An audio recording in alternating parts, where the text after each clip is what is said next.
بسم اللہ والحمد للہ والصلاة والسلام علی رسول اللہ وبعد۔ ناظرین کرام، کبائر ذنوب یعنی کبیرہ گناہوں کے سلسلے کی گفتگو کی آج 5ویں کڑی ہے، اور آج جس کبیرہ گناہ پر گفتگو کرنی مطلوب ہے وہ ترتیب کے اعتبار سے تیسرا بڑا گناہ ہے کہ جس کا نبی کریم صلی اللہ علیہ وسلم نے بطور موبقات کے تذکرہ فرمایا۔ موبق یعنی ایسا گناہ کہ جو انسان کی ہلاکت کے لیے کافی ہو، اور ہلاکت کا وہ معیار جو ہمارے نگاہوں میں ہوتا ہے وہ تو دنیاوی طور پر کسی شخص کا فوت ہو جانا، لیکن اللہ تعالیٰ کے رسول جناب محمد رسول اللہ صلی اللہ علیہ وسلم نے جس چیز کو موبق یعنی ہلاکت خیز کہا ہے، وہ ہلاکت صرف جسم اور روح کی ہلاکت ہی نہیں، وہ ضمیر کی ہلاکت ہے، وہ کردار کی ہلاکت ہے، وہ نگاہوں سے گرنے کی ہلاکت ہے، وہ اخلاق کی مردنی اور اس کی ہلاکت ہے، اور پھر وہ میدان حشر کی ہلاکت ہے۔ اور جب الصادق المصدوق محمد رسول اللہ صلی اللہ علیہ وسلم لسان وحی سے کسی گناہ کے ہلاکت خیز ہونے کا تذکرہ فرمائیں تو یقین مانیے کہ اس میں ایمان کا تقاضا یہ ہے کہ اس پہ 100% یقین کیا جائے، 100% یقین کیا جائے اور اسے اپنے ایمان کا حصہ بنایا جائے۔ تو وہ جو 7 ہلاکت خیز گناہ ہیں کہ جن میں سب سے پہلے شرک، اس کے بعد قتل اور اس کے بعد زنا کا نمبر ہے۔ اور جو نبی کریم صلی اللہ علیہ وسلم نے حضرت عبداللہ بن مسعود رضی اللہ تعالیٰ عنہ کی روایت ہے صحیح بخاری اور صحیح مسلم کے اندر کہ نبی کریم صلی اللہ علیہ وسلم نے فرمایا، حضرت عبداللہ بن مسعود کہتے ہیں کہ سألت رسول اللہ صلی اللہ علیہ وسلم ای الذنب عند اللہ اکبر، کہ میں نے اللہ کے رسول صلی اللہ علیہ وسلم سے پوچھا کہ اللہ کے نزدیک کون سا گناہ سب سے بڑا ہے؟ آپ نے فرمایا ان تجعل اللہ ندا وهو خلقک، کہ تو اللہ کے ساتھ کسی اور کو شریک ٹھہرائے جبکہ اس نے تجھے پیدا کیا ہے۔ قلت ثم ای، میں نے پوچھا پھر اس کے بعد کون سا گناہ ہے؟ تو فرمایا ان تقتل ولدک خشیۃ ان یطعم معک، کہ تو اپنے اولاد کو، اپنے بیٹے کو اس خوف سے قتل کرے کہ وہ تیرے ساتھ کھائے گا۔ اور ثم قلت ثم ای، پھر میں نے پوچھا کہ اس کے بعد کون سا بڑا گناہ ہے؟ تو آپ نے فرمایا ان تزانی بحلیلۃ جارک، کہ تو اپنے پڑوسی کی بیوی کے ساتھ زنا کرے۔ اور آپ نے دیکھا کہ ان تینوں گناہوں میں ایک خصوصی سیاق کے ساتھ اس کی شدت کو واضح کیا گیا ہے۔ شرک کا حوالہ دیا تو فرمایا کہ ان تجعل للہ ندا وهو خلقک، اس ذات کے ساتھ تو دوسروں کو شریک ٹھہراتا ہو کہ جس نے تجھے پیدا کیا۔ اور جب قتل کا تذکرہ کیا تو ظاہر ہے کہ ہر طرح کا قتل موبق ہے، ہر طرح کا قتل ہلاکت خیز ہے، ہر طرح کا قتل اللہ کے غضب کو، اللہ کی لعنت کو اور عذاب علیم کو دعوت دینے والا ہے۔ لیکن اس میں بھی اگر کوئی شخص اس قدر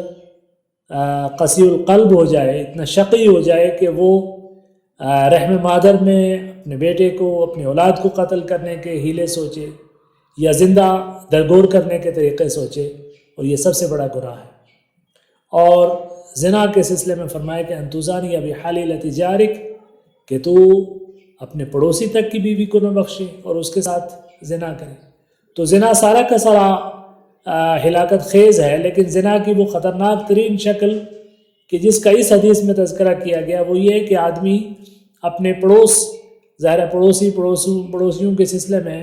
ہمسایوں کے سلسلے میں ایک دوسرے کو معمون سمجھتے ہیں، ایک دوسرے کی عزتوں کی حفاظت کی ضمانت سمجھتے ہیں، اور لوگوں کی نگاہیں شک کے اعتبار سے ان پر نہیں اٹھا کرتی۔ تو کوئی شخص اپنے ہمسایگی کے اس حق کو پامال کرتے ہوئے وہاں اگر کسی طرح کی بدکاری کرتا ہے تو فرمایا یہ اللہ کے نزدیک سب سے بڑا موبق ہے۔ اور اسی زمین میں آپ سمجھ سکتے ہیں کہ زنا کی ساری کیفیتیں کبیرہ گناہ ہیں، اللہ کے غضب کو دعوت دینے والی ہیں، لیکن اس غضب میں شدت اس وقت آ جاتی ہے کہ جب اپنے پڑوس یا محارم قریبی رشتہ داروں کے سلسلے میں یا رمضان مبارک کے مہینے کے میں، یا اسی طریقے سے حرم کی حدود میں، یا احرام کی حالت میں اگر یہ گناہ کیے جائیں تو یہ سمجھ لیجئے کہ اس گناہ کی شدت اس قدر بڑھ جاتی ہے کہ یہ اللہ کو غضب کو دعوت دینے والی چیز ہوتی ہے۔ تو زنا جو ہے وہ کبیرہ گناہوں کے سلسلے کا تیسرا بڑا گناہ ہے کہ جسے رسول کریم صلی اللہ علیہ وسلم نے موبقات میں شمار کیا ہے۔ اللہ رب کریم نے قرآن کریم میں ارشاد فرمایا وَلَا تَقْرَبُوا الزِّنَا إِنَّهُ كَانَ فَاحِشَةً وَسَاءَ سَبِيلًا، اور زنا کے قریب نہ جاؤ، بے شک وہ بے حیائی ہے اور بہت برا راستہ ہے۔ اس راستے پہ چلنے والا کبھی کامیاب نہیں ہو سکتا، اور یہ بے حیائی کا راستہ ہے، اس کے قریب بھی نہ جاؤ۔ اور بلاغت قرآن کریم کی اور اس کا اعجاز دیکھیے کہ اس گناہ کے سلسلے میں جو چیز بطور حکم جاری کی گئی ہے اس میں یہ بات کہی گئی کہ اس کے قریب بھی نہ جاؤ،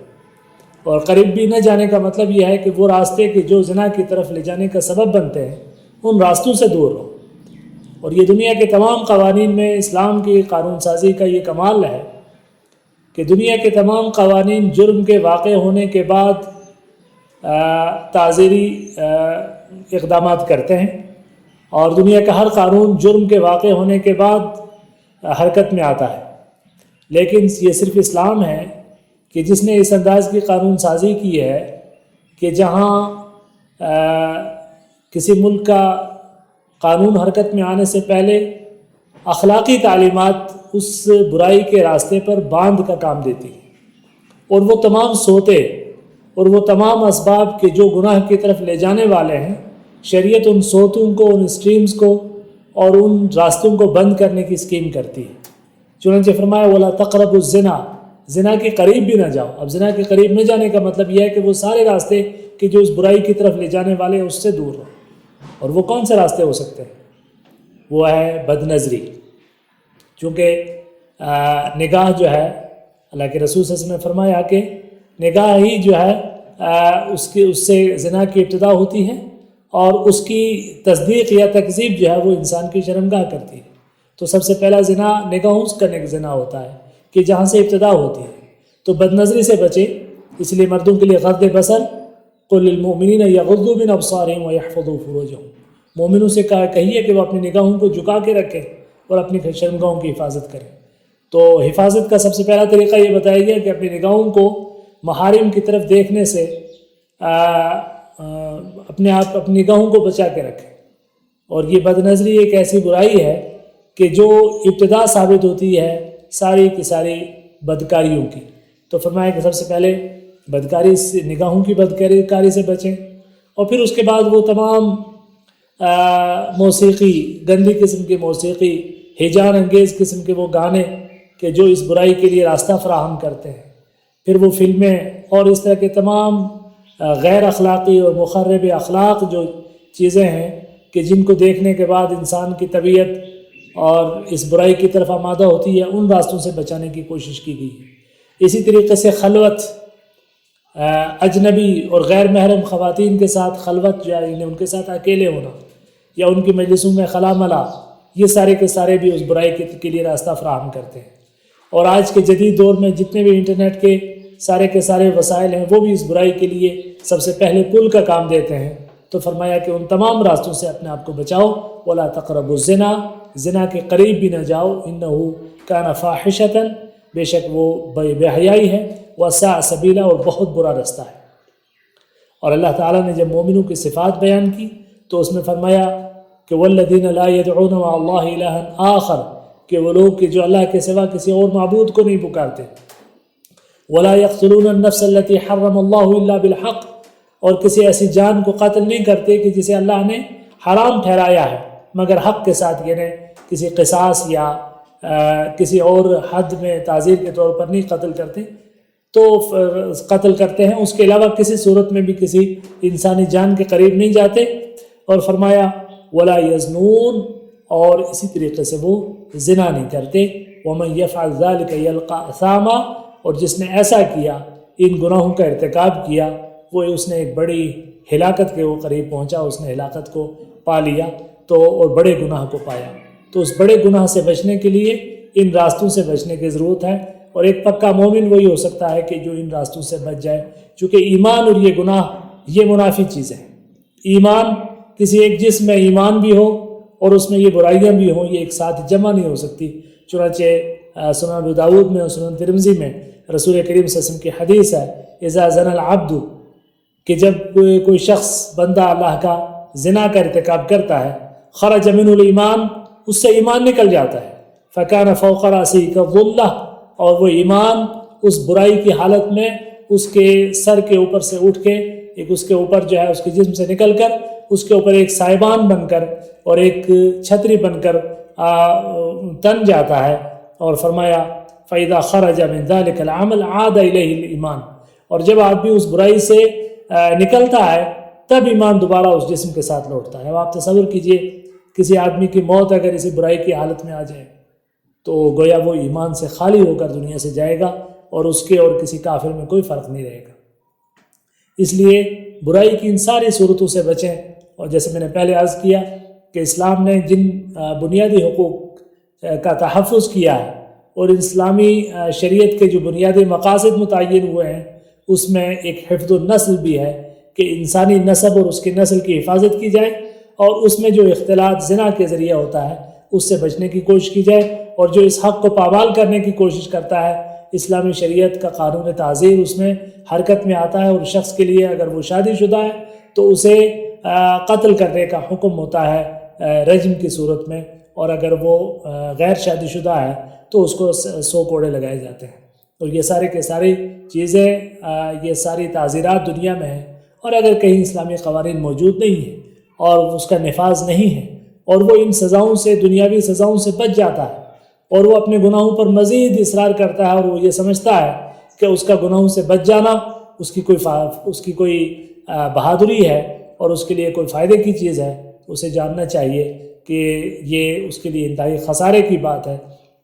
اس کے لیے اس کی رسی اگر دراز ہوتی ہے، اس کو اگر ڈھیل ملتی ہے، اس کے سلسلے میں کوئی فوری طور پر عقوبت نہیں آتی ہے، تو یہ جان لیجئے کہ قبر کی عقوبت، عذاب حشر کی عقوبت، جہنم کی عقوبتیں اس کے لیے انتظار کر رہی ہیں اس کی۔ اور پھر دنیا کے اندر یہ وہ برائیاں ہیں، چند وہ برائیاں ہوتی ہیں کہ جس کی وراثت چلتی ہے،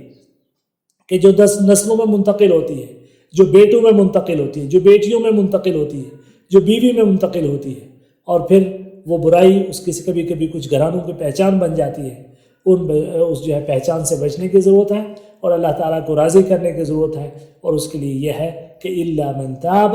وَآمَنَ وَعَمِلَ عَمَلًا صَالِحًا فَأُولَٰئِكَ يُبَدِّلُ اللَّهُ سَيِّئَاتِهِمْ حَسَنَاتٍ۔ اللہ تعالیٰ کی طرف سے کتنا بڑا توبہ کا پیکج بھی موجود ہے کہ یہ سارے گناہ، یہ شرک، یہ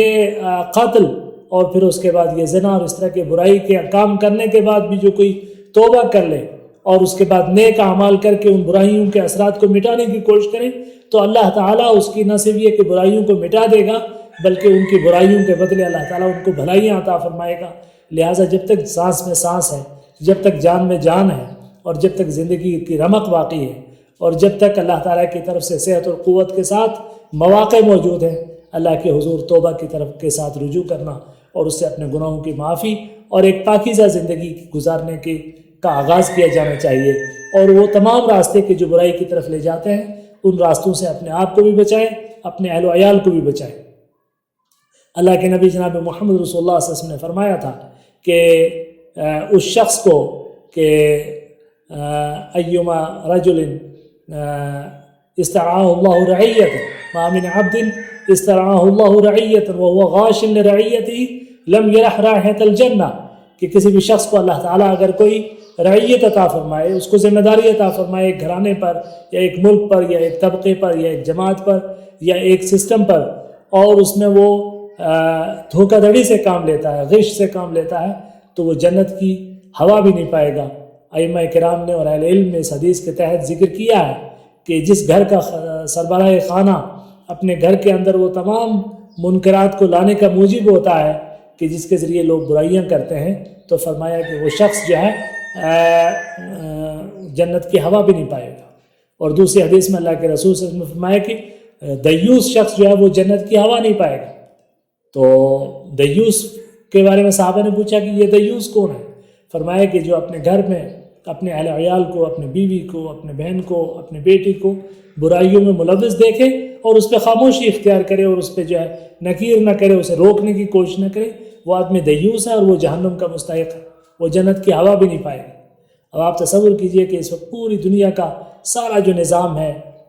جو انٹرنیٹ کے نظام کا جو نظام ہے اور جو انٹرٹینمنٹ کا جو نظام ہے، جو اطلاعات و انفارمیشن کا جو نظام ہے، وہ سارا کا سارا اس زنا کے راستے اور برائیوں کے راستے کے لیے سہولت کار بنا ہوا ہے، اور ان برائیاں آسان سے آسان تر ہوتی جا رہی ہیں۔ وہ چیزیں جن کا تصور نہیں کیا جا سکتا تھا، آج وہ ہر شخص کی ہتھیلی میں موجود ہیں، اور آج برائیاں ہر گھر کے اندر، ہر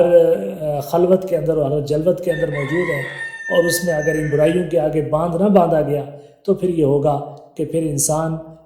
جانوروں کے انداز میں نظر آئیں گے، ہر طرف برائیاں ہوں گی، اور ان کی غیرت مر چکی ہوگی، ان کی حیا مر چکی ہوگی، ان کی نسلیں مخلوط ہو چکی ہوں گی، اور پھر وہ صرف اور صرف اللہ تعالیٰ کے عذاب کے مستحق ہوں گے۔ اللہ تعالیٰ اس عذاب سے بچائے اور توبہ عطا فرمائے، اور سارے معاشرے کی حفاظت فرمائے، بچوں کی، نوجوانوں کی، اور پورے معاشرے کو صالح راستوں پر گامزن فرمائے۔ اقول قولی ھذا واستغفر اللہ لی ولکم ولسائر المسلمین فاستغفروہ انہ هو الغفور الرحیم۔ ملاقات کرتے ہیں اگلے قسط میں ایک اور سلسلے کے ساتھ۔ السلام علیکم۔